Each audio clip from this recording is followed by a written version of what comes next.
Hello y'all, welcome back to the Mountain Wanderer channel.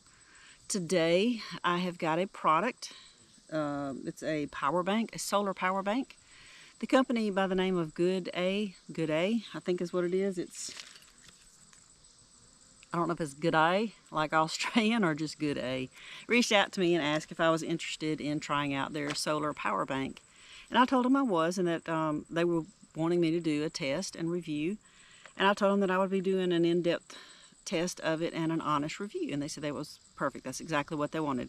So they sent me a power bank. And I put it through a test. And the first power bank I got actually had a defect.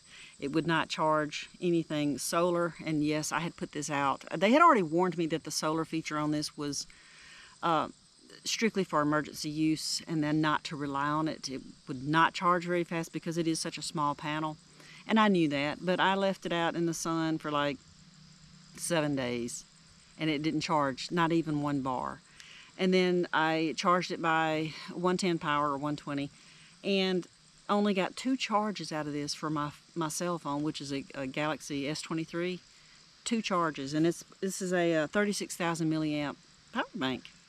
So I reached back out to them and told them what was going on. They had a few questions, had me do a few things, and they decided that something was defective in that model, and they sent me another one, just a replacement, and told me to give it another go. So I did, and this one actually has turned out fine. And I appreciate the company because they were willing to make it right. They knew, you know, things happen during manufacturing. Sometimes you'll get duds, and that's just normal because, I mean, on Earth, anything man-made is subject to fail. And they made it right. They sent me another one and said, go ahead. All right, so what I'm going to do is go over real quick the features that this has, and then we'll talk about how well it performed. All right, so this thing can charge solar power by this little panel. It can charge through wall current at the house, 110, 120. They've got some onboard power cables, which is nice, so that you can take this whole unit as long as your phone or any other electronics you have is compatible with these plugs or with a wireless charging right here. This is all you need. And you can carry your own cables if you want to do that, but you don't have to carry extra cables because it's all here. All right, so you've got your lightning plug, a USB-C, a micro USB, and then this is a regular USB. This is input. This is what you charge this unit with. You also have on this end, under this little rubber flap, you have a USB out, a Type-C, which is in or out. You can either charge in with your own cable, or you can charge your device from it. So this is in and out, and then this is an in micro USB cable, so you can charge this unit using this. Now, of these right here, the only thing that will charge in is the USB here. Okay, you also have the wireless charging that you can put your phone or earbuds or any other device that charges wirelessly here. It has a flashlight, which actually is pretty bright. And let's see what else. It has a little plastic, it's a hanging loop. It's for this carabiner that they've included to hang, like I guess if you want to hang it off a backpack or a purse. I honestly don't recommend that because this is plastic and it's not very secure. When I flex that tends to pull up on this. Now I would say that you could use that for just if you put this in a backpack, say in an outside pocket, you could go ahead and tether it to another place on the backpack. That way if it fell out, it possibly would keep you from losing it altogether. So that's probably how I would use that, if I use that at all. They do give you one C to C cord for charging. I'm going to go in a little more in depth on each of these things. The solar panel is to be used, and they told me this on the front end, is to be used for emergency use. It is not for day-to-day charging. It will not daily charge this block at all. When you press the button, there are 4 blue, I don't know if you can see it, blue lights on here indicating that it's fully charged. 4 of them do. There's also a little green light that you see. Yeah, it's still on. That little green light means it's detecting sunlight on this panel here. That lets you know that you're actually getting some sunlight. So when I was using the solar portion of this to charge the unit.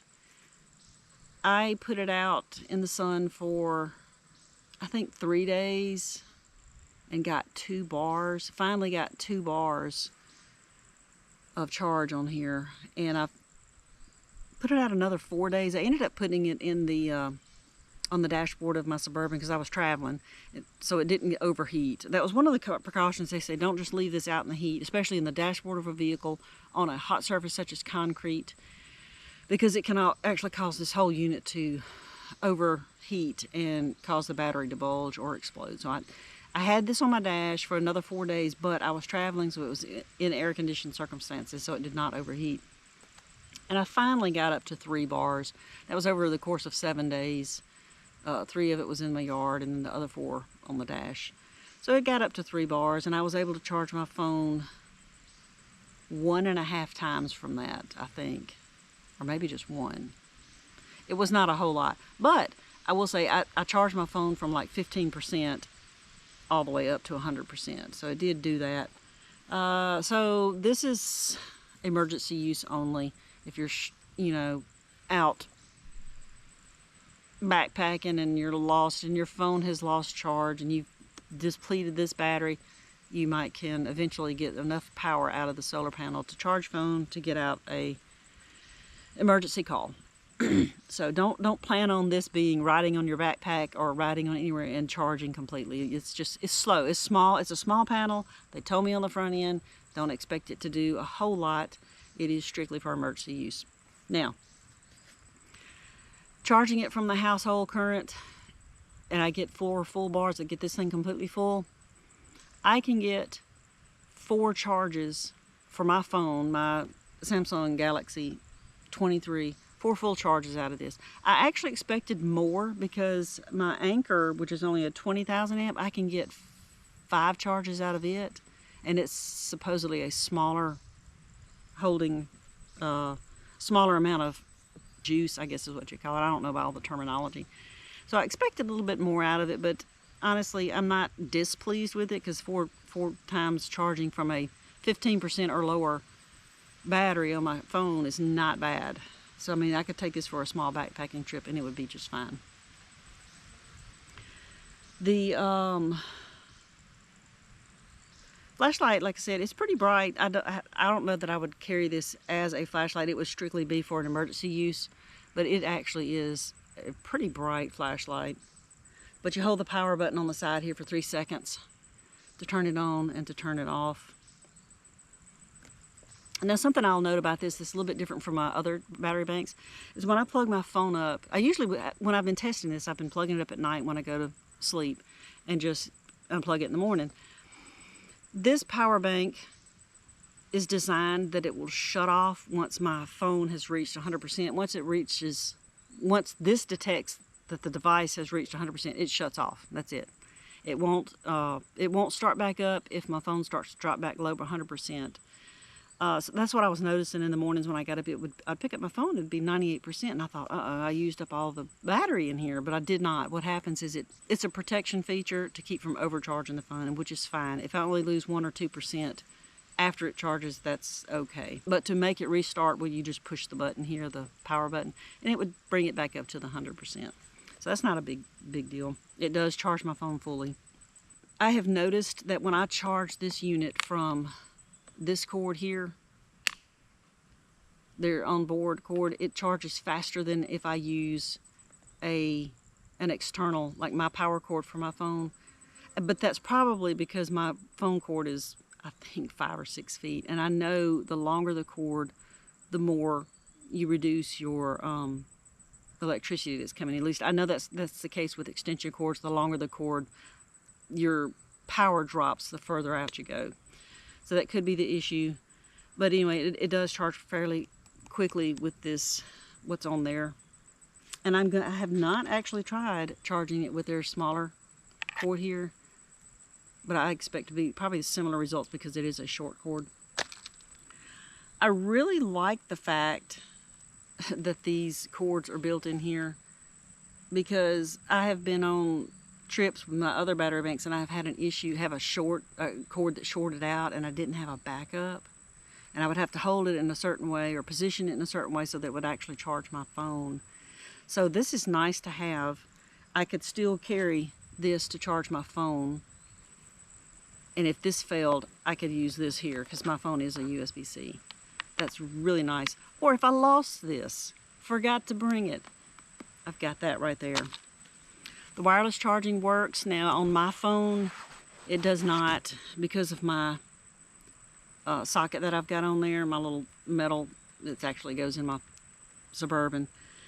That will not allow it to charge because it's in the same spot as the charger. Now if I take this outside, this is an OtterBox on here, which is a 2-layer protection system. It's got a rubber inside case with a plastic outer case, but because of this is on here, it won't charge. But if I take the outer plastic case off and just leave the rubber on there, it will charge, and I have charged it that way and it works just fine. You also can and I didn't bring it out, but you can also charge earbuds, headphones, any other device that is wireless charging. As long as it has good contact right here, it will charge. And the way you know that it's actually making a good connection, there is a green light right here. And I wish I had brought out those headphones to show you, but you push the button and turn the green light on. You place whatever you're planning to charge on it, and it will start flashing, which is not going to do because I've got this case on there. But that light will start flashing once it's in the right position and it's making good contact, and you'll know that it is charging. Now, the more practical use, now I probably would not carry this on the type of backpacking trips that I do because I'm trying to trim weight, and this is a little heavier than what I typically would want to carry. And I have other battery banks that are sufficient for that. Now what this is good for me, for my personal use, car camping. And now I do have an auxiliary battery in my Suburban that I can charge things from, but a lot of times I'll save that for other items. This is perfect for car camping. Just laying out in your hammock, say in the yard here, and your phone's almost dead, and you don't want to hang around in the house and plug your phone up and wait. Bring this out, plug it up, sit in the hammock, charge while you use it. Festivals.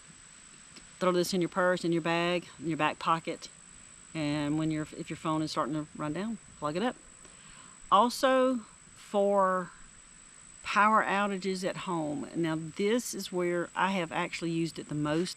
We've had an extremely odd amount of power failures lately. I guess it's due to we've just had some rough weather. So this actually has been my go-to overnight, keeping my phone charged. So yeah, power failures at home, car camping, backpacking, anytime you just need that little extra power.